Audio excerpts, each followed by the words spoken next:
जास्त नसेल तुम्हाला. खूप गाड्या आहेत पहा.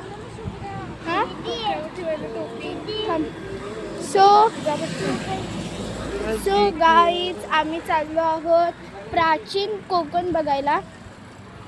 So let's go. माझी टोपी राहिली इथे. बाबा टोपी द्या. दिवस दुसरा. ठीक आहे. शीट माझी टोपी पण घालते. सो आता आम्ही आलेलो आहोत प्राचीन कोकण पहा. सो चला जाऊ बघू काय होतं. म्हणजेच हा पिंपळ सुद्धा 400 वर्षापूर्वीचा जुना आहे. हा शिलालेख आहे. या शिलालेखावर लिहिलेली कविता कवी माधव यांनी 100 वर्षापूर्वी लिहिली.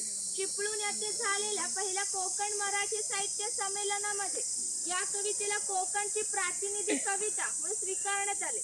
या कवितेत कवींनी कोकणच्या निसर्ग सौंदर्याचे सुंदर वर्णन केले आहे. या कवितेत नंदनवन हा शब्द आला आहे. नंदनवन या शब्दाचा अर्थ स्वर्गातील इंद्राची बाग. ती जितकी सुंदर आहे तितकेच आपले कोकणही सुंदर आहे. ही गुहा काळाचे प्रतीक आहे. गुहेच्या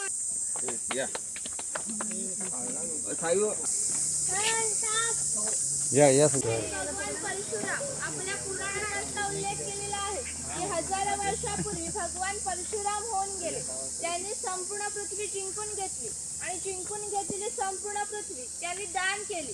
दान केलेली कोणतीच गोष्ट आपण स्वतःसाठी वापरत नाही, परंतु त्यांना राहण्यासाठी भूमी आवश्यक होती. आपण जिथे उभे आहोत तिथे हजारो वर्षांपूर्वी समुद्र होता. त्यांनी त्याच्याशी युद्ध केले आणि ते 40 ते 50 किलोमीटर मागे ढकलले आणि या सुंदर कोकण प्रदेशाची निर्मिती केली. म्हणून या कोकण प्रदेशाला परशुरामाची भूमी असे म्हणतात. कोकणामध्ये लाल रंगाचा जांभा नावाचा दगड मिळतो. जांभ्या दगडापासून हा जो पक्का रोड बांधलेला आहे त्याला कोकणी भाषेत पाखाडी असे म्हणतात. ही पाखाडी सुमारे 400 वर्षापूर्वी बांधली गेली. त्यावेळी ती गणपतीच्या देवळापर्यंत होती. काळाच्या ओघात नष्ट झाली. आज ती फक्त आपल्या प्राचीन कोकणमध्ये शिल्लक राहिलेली पाहायला मिळते. पूर्वी सामान्यपणे अशा पाखाड्या ग्रामदेवतेकडे जाण्यासाठी बांधल्या जात असत. आज आपण सुद्धा या पाखाडीने प्राचीन कोकणमधील ग्रामदेवतेकडे जाणार आहोत. कोकणातील दुर्गम पर्वतामध्ये वनवासी लोक राहत असत. यामध्ये भिल्ल व कातकरी या जातींचा समावेश होता. कातकरी समाज दाखवला आहे. म्हणून यांचा उपयोग शेतकरी धान्य साठवण्यासाठी करतात. तसेच यांचा उपयोग मसाल्यांसारख्या पदार्थांमध्ये केला जातो. माडीवाला खूप मोठं आहे. नारळाच्या झाडाप्रमाणे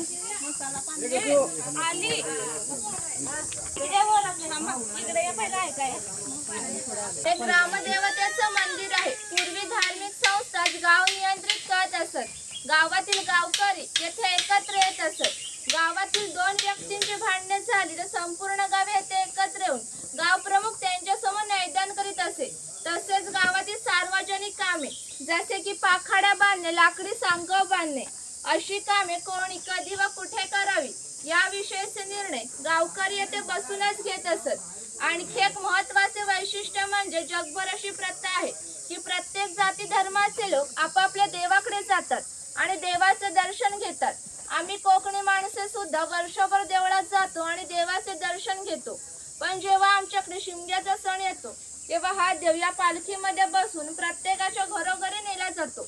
म्हणजेच कोकणी माणूस आणि देव यांचं नाते इतके जवळच आहे की आमचे एकमेकांना येणे जाणे असते. या देवीचं नाव वाघजाई आहे.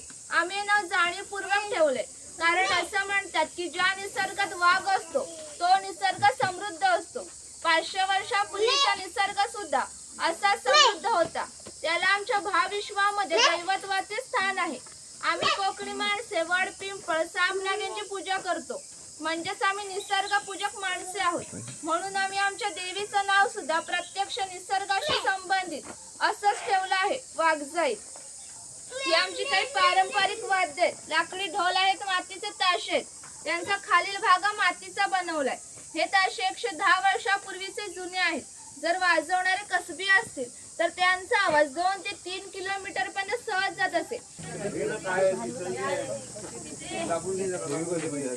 एक ग्रुपचा गेला ना. सगळी लाईनला रे अशी लाईन. त्याला गाराणे घातले जाते. तसेच पशुबळी सुद्धा दिले जातात. ही वीरगळ आहे. वीर माणसांचे प्रतीक चिन्ह.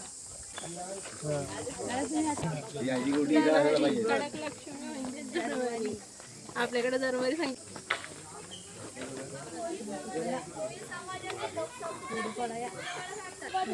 म्हणजे नाभिक सुतार चर्मकार कासार या प्रत्येकाच्या घरोघरी जाऊन त्यांना सेवा पुरवत. त्या बदल्यात त्यांना पैसे नाही तर केवळ धान्य मिळेल. म्हणजेच एका नाभिकाला एका कुटुंबातील पुरुषाचे घरी जाऊन केस व दाढी करण्यासाठी वर्षभरासाठी 4 पायली म्हणजेच आत्ताचे 8 के धान्य मिळत असे. इतके जीवन जगायचे याची तुम्हाला कल्पना नाही. त्यांची बायको आहे. कोकणी स्त्रिया सुंदरही होत्या आणि शूरही, परंतु त्यांना स्वातंत्र्य नव्हते. त्यांची मर्यादा होती. कोच्या उंचवट्यावर बसल्या तिला ओटी असे म्हणतात. गावातील मान्यवर लोक ओटीवर बसत असत. समोर आहे ती पडवी. सर्वसामान्यांनी पडवीला बसायचे. खोताच्या उजव्या बाजूला देवघर, डाव्या बाजूला स्वयंपाकघर, खोताच्या मागे आहे माजघर म्हणजेच पूर्वीची बेडरूम. घराचे छप्पर पा, वरती छोटे छप्पर, मध्ये गॅप, त्या खाली मोठे छप्पर आहे. कोकणामध्ये उष्णता फार असते, त्यामुळे घरातील उष्ण हवा सतत या गॅप मधून बाहेर पडत असते व बाहेरील थंड हवा तिची जागा घेते. त्यामुळे घरातील वातावरण नेहमी थंड राहते. घरासमोर अंगण आहे. अंगणात तुळस आहे. अंगण हे कोकणी घराचे वैशिष्ट्य आहे. तुम्हाला एकही कोकणी घर असा दिसणार नाही ज्या पुढे तुळस नाही किंवा अंगण नाही. तिथे अडकीत त्यांचे काही प्रकार दाखवलेत. बाहेर जसे पाहू शकता.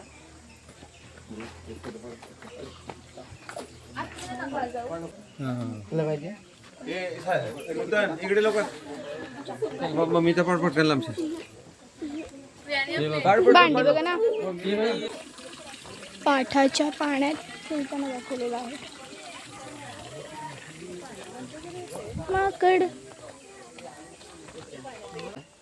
शेतकरी आहे. याचं गवताचं घर आणि याच्या अपुऱ्या कपड्यावर जाऊ नका. हा आमच्या गावातील महत्वाचा उत्पादक घटक होता. हा एकमेव धान्याचे महत्वाचे काम करीत असे. म्हणजेच ग्रामीण अर्थव्यवस्थेचा पायाभूत घटक हा आमचा शेतकरी होता. कोकणी भाषेत फिरसा असे म्हणतात. ही सतत पेटती ठेवली जायची, कारण पूर्वी लाईटर किंवा माचीस नव्हती. शेतकऱ्याच्या बायको यासारखी धान्य पिकवी झाकण ठेवून ती बाहेरून शेणा मातीने लिंपून घेतली जात असे. त्यामुळे आतील धान्य 3 ते 4 वर्ष सहज टिकत असे. ही शेतकऱ्याची बायको आहे, ती शेतकऱ्याची मुलगी आहे. हा पाळणा शेतकऱ्याच्या घरात आपण काळामध्ये गौरी गणपतीचा सण दाखवला आहे. गावातील मातीशी संबंधित सर्व कामे हा कुंभार करीत असे.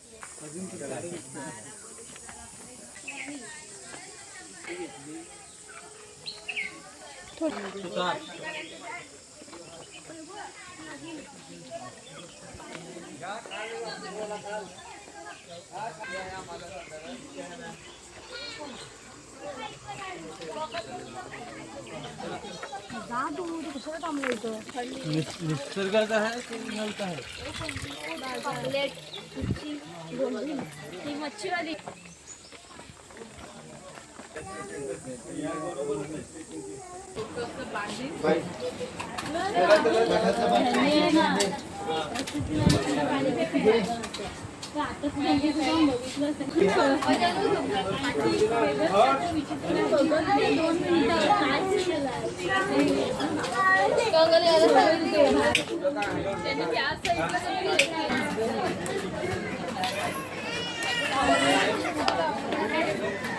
आपली गाडी किती बाय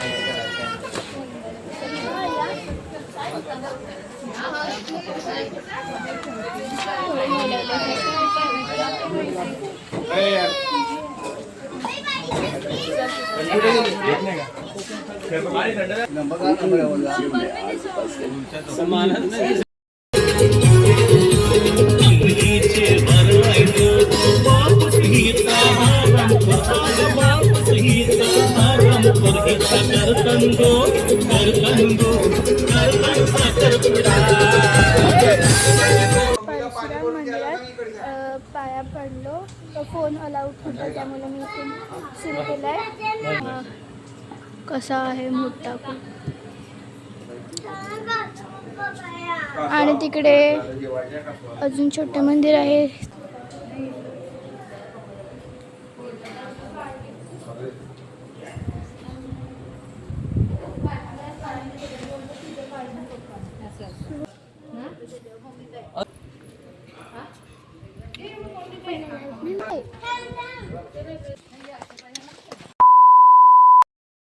आम्ही आता जेवायला बोललो आहोत. ते सांगत बाहेर निघू.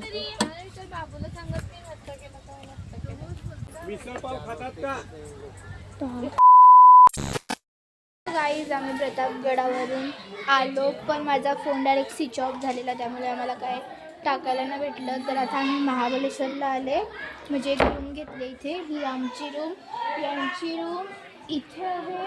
आणि मग दादाची सर्वात पहिला.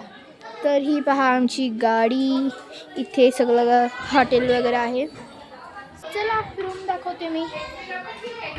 सो अशी बारकोशी रूम आहे.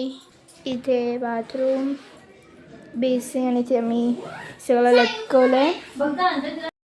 तर गाईज मी घरी आले आणि दुसऱ्या दिवशीचा ब्लॉग होता तो मी पाहत होते एडिट करायला. मी पाहिलं की मी या ब्लॉगचं एंडच नाही केलं, तर मी आता करते. ही व्हिडिओ आवडली असेल तर या व्हिडिओला लाईक, शेअर, कमेंट, सबस्क्राईब करा. भेटूया तिसऱ्या दिवशीच्या ब्लॉगमध्ये. तिथपर्यंतसाठी बाय बाय.